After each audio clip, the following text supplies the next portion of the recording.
Buenas tardes, apreciada familia, hermanos del grupo pequeño. Estamos nuevamente reuniéndonos de esta forma virtual para poder continuar, ¿verdad? Nuestras reuniones semanales del grupo pequeño. Esperamos que esta pequeña reflexión que tenemos en esta tarde sobre las marcas de esperanza pueda ser de gran bendición para todos nosotros y que nuestro crecimiento espiritual que debe ocurrir diariamente pueda ser una gran realidad este día martes, este primer martes después de que el sábado pasado ha finalizado nuestro estado de alarma aquí en España, y ya a partir de ahora cada una de las comunidades autónomas pues va a comenzar a legislar y a aplicar sus medidas exclusivas con relación a esta pandemia. Esperamos con la ayuda de Dios que pues tanto aquí como en otras partes del mundo el Señor pueda protegernos, ¿verdad? Y que no vaya a haber algún rebrote o alguna situación de estas terribles. Y de ser así, pues que el Señor pueda cubrirnos con su manto de gracia y con su justicia. Les invito a tener una oración para comenzar el estudio de esta tarde.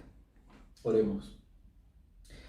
Padre bueno, Dios de amor, te pedimos en esta tarde, Señor, que tú puedas guiar este estudio que vamos a tener de esta marca de esperanza con el centurión, Señor. También te pedimos que puedas bendecir grandemente a cada uno de los integrantes de este grupo pequeño, a sus familiares y a todo su entorno, Señor. Que podamos crecer cada día más a través de tu gracia y que en ese momento, cuando tu Hijo Jesús venga a esta tierra por segunda vez, podamos verle cara a cara y irnos con Él para la vida eterna. Todo esto lo pedimos en el nombre de Cristo Jesús. Amén. Muy bien. En esta tarde, familia, nosotros vamos a hablar sobre la sensibilidad del centurión, ¿verdad? Como decía en la oración, ese va a ser el personaje que nosotros vamos a analizar en esta tarde. Y hay algunas preguntas interesantes que nos trae el estudio. Nos dice que si alguna vez nosotros hemos sido testigos presenciales de algún acontecimiento significativo y cuál ha sido el impacto que este acontecimiento ha producido en nuestra vida. Por supuesto que en medio de una pandemia como la que hemos vivido, podemos resaltar en estos momentos esa situación, ¿verdad? Tanto tú como yo hemos sido testigos presenciales de este acontecimiento, muy significativo, aunque de manera vivencial, directa, Dios nos ha protegido a ti y a mí, sobre todo aquí en Tenerife, donde pues realmente esta enfermedad no ha tocado a personas muy cercanas a nosotros. Yo recuerdo al comienzo de la pandemia, cuando estaba viendo los números de muertos que había aquí en España, sobre todo en Madrid, en algunos lugares del norte de Madrid y después en Cataluña, y de verdad que eso me hacía sentir bastante triste y bastante conmocionado, porque era una gran cantidad de muertos que las noticias iban desarrollando, y sobre todo cuando los especialistas, los interventores del gobierno de España daban sus ruedas de prensa y decían que esto iba para más, que la curva no había llegado a su nivel. De verdad que este acontecimiento pues ha sido realmente difícil de enfrentar todavía. Nosotros nos ponemos a analizar un poco la cantidad de muertos que ha habido tanto aquí como en mismo China, en Estados Unidos y en otros países, pues nos damos cuenta que ha sido muy significativo. Por supuesto que en los momentos donde hay actividades significativas, como seres humanos, nuestras sensibilidades pueden ser tocadas, nuestras sensibilidades pueden ser vulneradas. Y es aquí donde nosotros vamos a empezar a analizar un poco el comportamiento que tuvo el centurión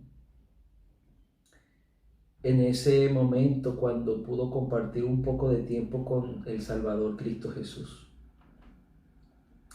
El centurión fue uno de los personajes bíblicos de la historia bíblica que tuvo una de las declaraciones más importantes sobre la divinidad de Jesús. Él confesó algo interesante y vamos a buscar el libro de Mateo, el capítulo 27. Mateo 27, versículo 54.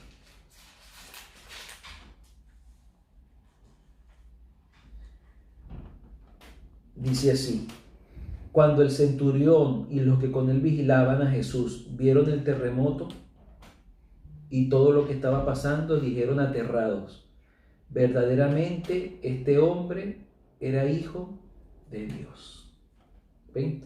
En este evangelio, el escritor nos orienta un poco cuál fue la reacción que tuvo el centurión con todo su grupo de personal que él comandaba con relación a las características de Jesús. Y aquí nos dice que ellos exclamaron específicamente: verdaderamente este hombre era hijo de Dios. Así que vemos una declaración contundente de la gran realidad de Dios, de la gran realidad de Jesucristo. Y esto es importante resaltarlo en esta tarde porque la Biblia no habla mucho sobre cuál fue la actitud post-evento del centurión. Pero lo que sí deja claro fue que el centurión, viendo todas estas situaciones y estando cerca de Jesús en ese momento de su vida, pues finalmente él pudo declarar con firmeza y con seguridad de que Jesús era el Hijo de Dios. Pero el libro de Lucas también resalta cosas que dijo este centurión. Vamos a buscar Lucas 23. Lucas 23, versículo 47.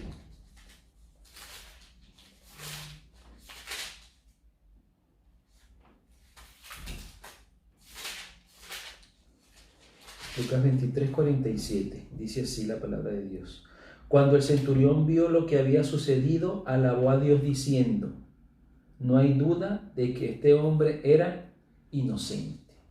Aquí vemos que Lucas, un poco más detallista, más sensible, más humanitario, como lo hemos comentado en varias ocasiones, siendo un representante del área sanitaria en el canon bíblico, nos habla de que el centurión alabó a Dios, glorificó a Dios diciendo: no hay duda de que este hombre era inocente.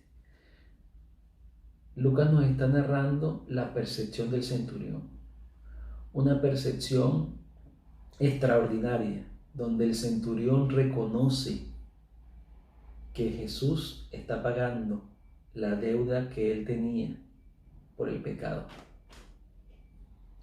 E inconfundiblemente dice que ese hombre es inocente, que ese hombre que está crucificado ahí al lado de dos ladrones no merecía ser crucificado, que ese hombre que estaba dando su vida en ese momento era un hombre perfecto, un hombre que fue llevado de manera injusta hasta ese lugar, de una manera bochornosa, la cual no merecía. Y dice que verdaderamente ese hombre era inocente. Pero vamos a hacer la lectura que nos habla Marcos, que es la que vamos a profundizar más, que se encuentra en Marcos 15, versículos 33 en adelante. Marcos 15, versículos 33 en adelante, y dice así: al llegar al mediodía, toda aquella tierra quedó en oscuridad hasta las 3 de la tarde. A esa misma hora Jesús gritó con fuerza: Eloi, Eloi, lama sabactani, que significa: Dios mío, ¿por qué me has abandonado? Algunos de ellos que allí se encontraban lo oyeron y dijeron: oíd llamando al profeta Elías. Entonces uno de ellos corrió, empapó una esponja de vino agrio, la ató a una caña y se la acercó a Jesús para que bebiera, diciendo: dejadle, a ver si viene Elías a bajarle de la cruz. Pero Jesús dio un fuerte grito y murió. Y el velo del templo se rasgó en dos, de arriba a abajo. El centurión que estaba frente a Jesús, al ver que había muerto, dijo: verdaderamente este hombre era hijo de Dios. Aquí vemos una narración un poco más detallada que nos da Marcos, ¿verdad? Marcos, que quiere promocionar a Jesucristo como el gran hacedor de milagros, como un hombre con una gran sensibilidad, con una gran compasión. Y nos viene narrando un poco todo lo que ocurrió, especialmente la maravillosa revelación de la gracia de Cristo.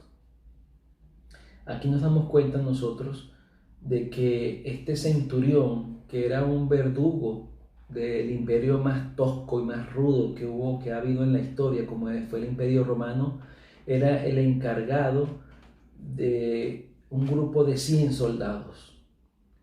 Sin lugar a dudas, este centurión era uno de los organizadores de todas estas actividades de ejecución cuando alguna persona era sentenciada en estos tribunales romanos. Y este centurión muchas veces había llevado a gente a la crucifixión. Ese era el mecanismo rudo y cruel que tenían los romanos. Pero en esta ocasión, aunque este soldado era poco sensible a ver personas morir, me imagino que muchas veces había tenido que enfrentar batallas también y había tenido que matar gente sin ningún tipo de análisis,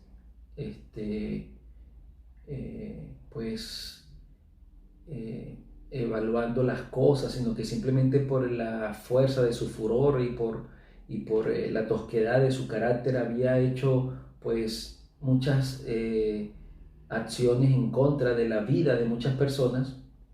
Nos vemos que Jesús hizo la diferencia en ese momento.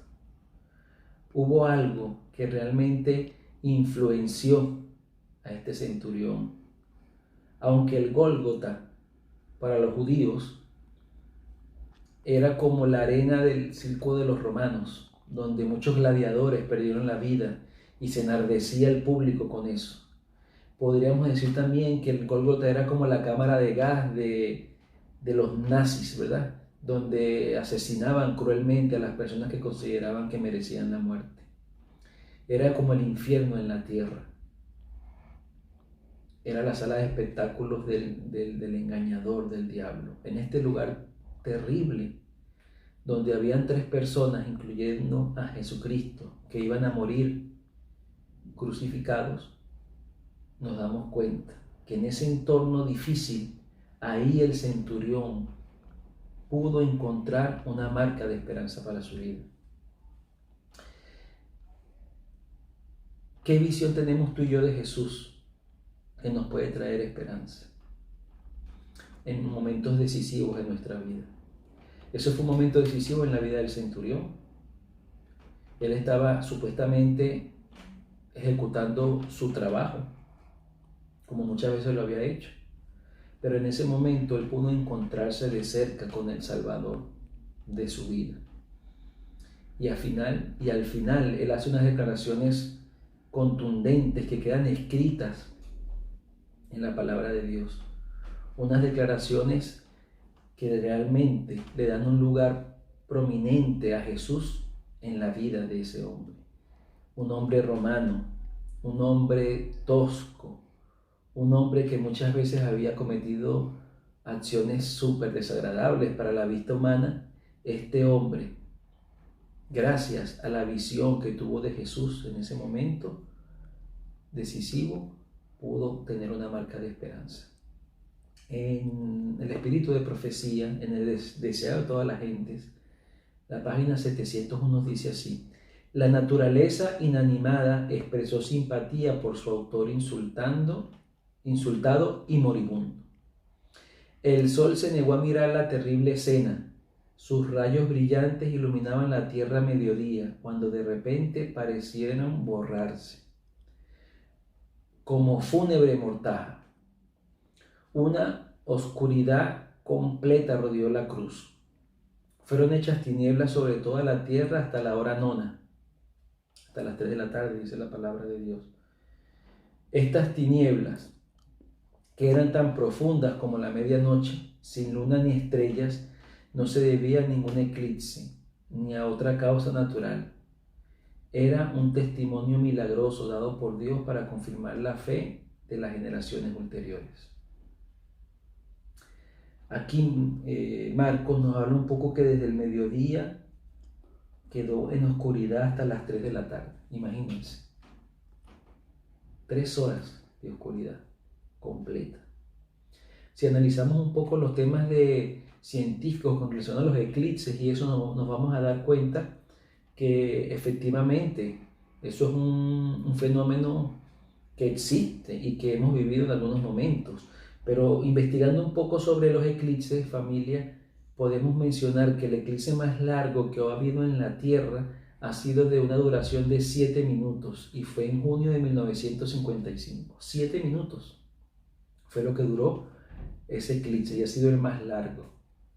Y los científicos haciendo cálculos y tratando de orientar a la población con relación al próximo eclipse largo, ellos dicen que habrá otro con estas características similares para el 25 de junio del 2150, dentro de unos cuantos años, según sus cálculos.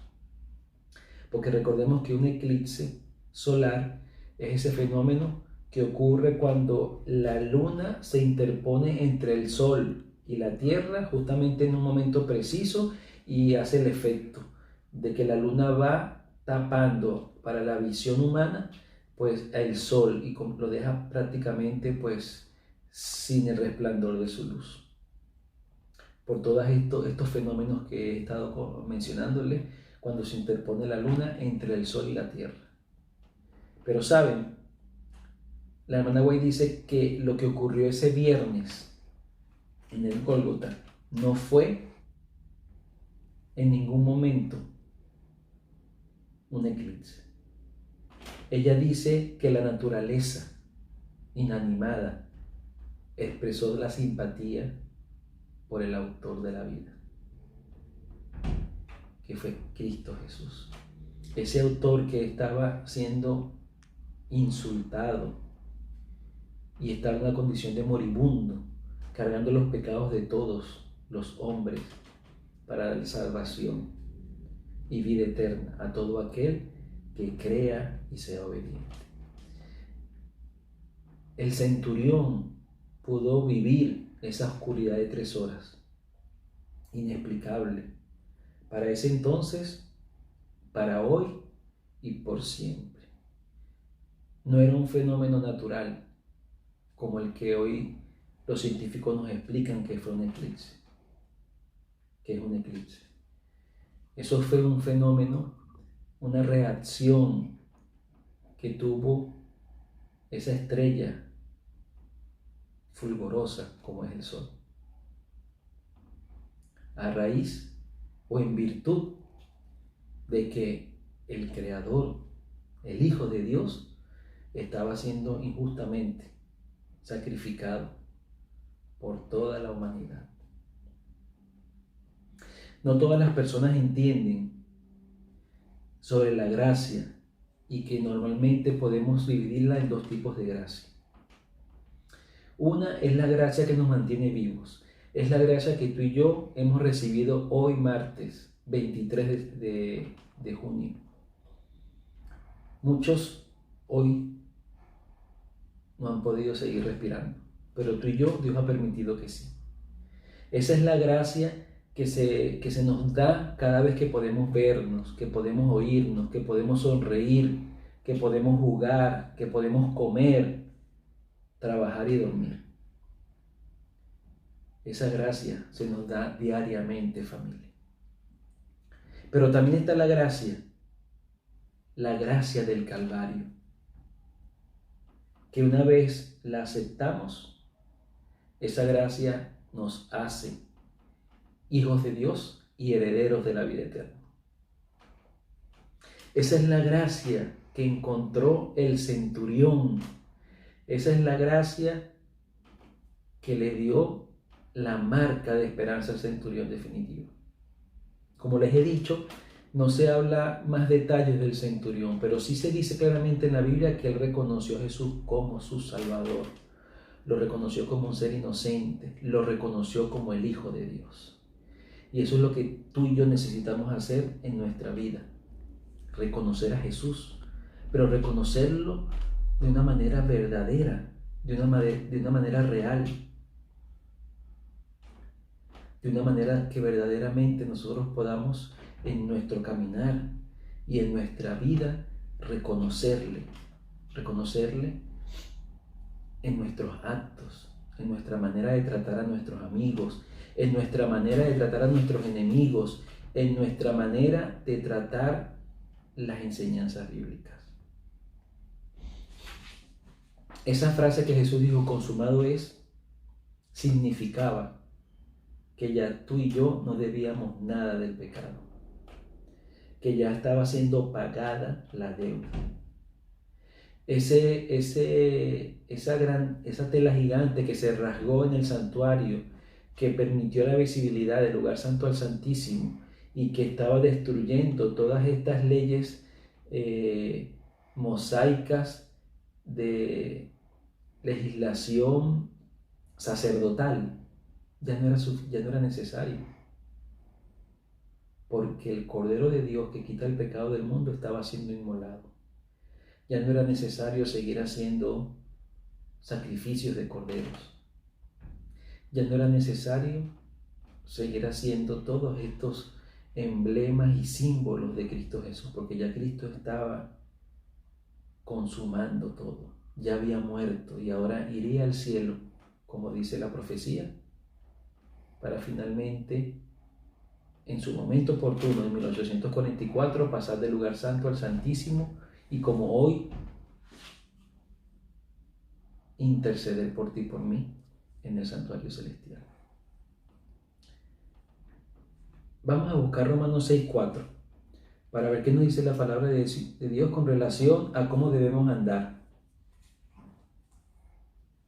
Romanos 6:4.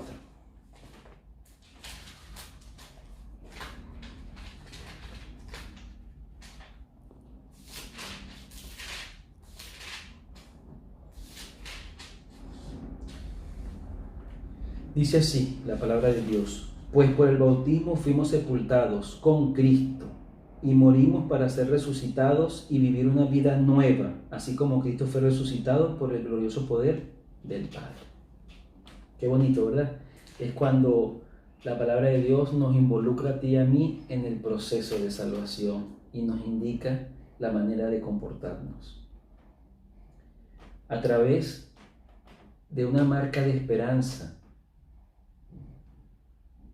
cuya premisa es el sacrificio de Cristo en la cruz del Calvario, tú y yo vivimos una vida nueva.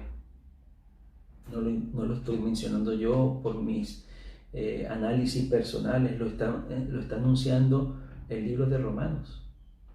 Es la forma y es la manera como tú y yo podemos realmente aprovechar esa gracia que definitivamente nos imparte el Señor. Ese momento cuando nosotros aceptamos su sacrificio, cuando la sangre que Él derramó, nosotros la aprovechamos para que puedan ser limpios nuestros pecados y de esa manera nosotros poder ser dignos de la presencia y ser dignos de vivir para siempre con el Señor. ¿Estamos nosotros, apreciada familia, lo suficientemente cerca de Cristo para ser impresionados por su gracia y amor? El centurión lo estaba. Él estuvo trabajando ese viernes ahí cerca de Jesús, cumpliendo sus deberes laborales. Y a raíz de ese acercamiento, que en un principio fue involuntario para él poder obtener la gracia de Cristo, le permitió comprender y aprovechar ese glorioso regalo que Dios nos hace a todos nosotros, como es la salvación. Ese sacrificio, esa gracia y ese amor fueron los que hicieron unas marcas de esperanza contundentes en el centurión. ¿Seremos tú y yo lo suficientemente sensibles como fue la sensibilidad de este centurión para aceptar a Cristo y confesar hoy en día que verdaderamente somos hijos de Dios y no hijos de la carne? Que el Señor nos ayude a reflexionar de una manera decisiva con relación a esto, apreciada familia. Que tú y yo podamos ser sensibles a la gracia de Cristo y que podamos tener una marca de esperanza como la tuvo este centurión, que se dio cuenta de que había un inocente muriendo y que pudo ver las señales de la creación divina, como fue el terremoto, como fue ese oscurecimiento del sol que hubo por 3 horas para poder sensibilizar su corazón de piedra y permitir la transformación del Espíritu Santo, de ese corazón de piedra a un corazón de carne, sensible a la gracia de Cristo y sensible para poder recibir esas grandes bendiciones de vida eterna en Cristo Jesús. Que Dios te bendiga, que Dios te ayude a tener esa sensibilidad espiritual. Y a continuación escucharemos un lindo coro que nos habla de la gracia y el amor de Cristo Jesús por cada uno de nosotros. Muchas bendiciones.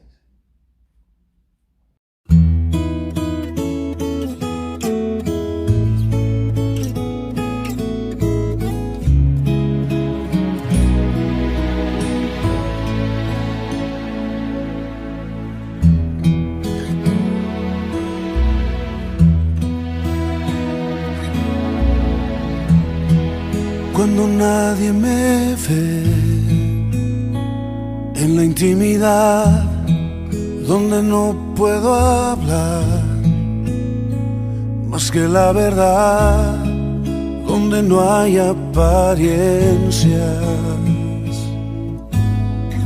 donde al descubierto queda mi corazón. Allí soy sincero, allí mi apariencia de piedad se va. Allí es tu gracia lo que cuenta, tu perdón lo que sustenta para estar de pie.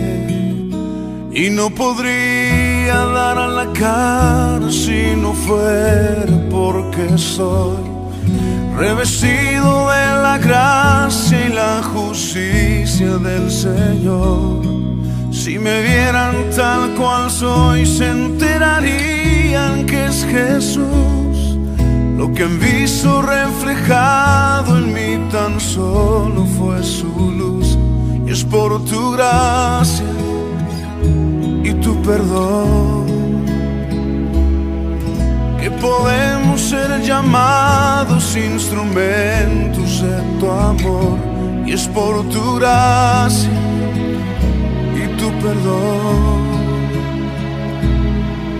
Mi justicia queda lejos de tu perfección, y no podría dar a la cara si no fuera porque soy revestido de la gracia y la justicia del Señor. Si me vieran tal cual soy, se enterarían que es Jesús. Lo que han visto reflejado en mí tan solo fue su luz. Y es por tu gracia y tu perdón que podemos ser llamados instrumentos de tu amor. Y es por tu gracia y tu perdón. Mi justicia queda lejos de tu perfección.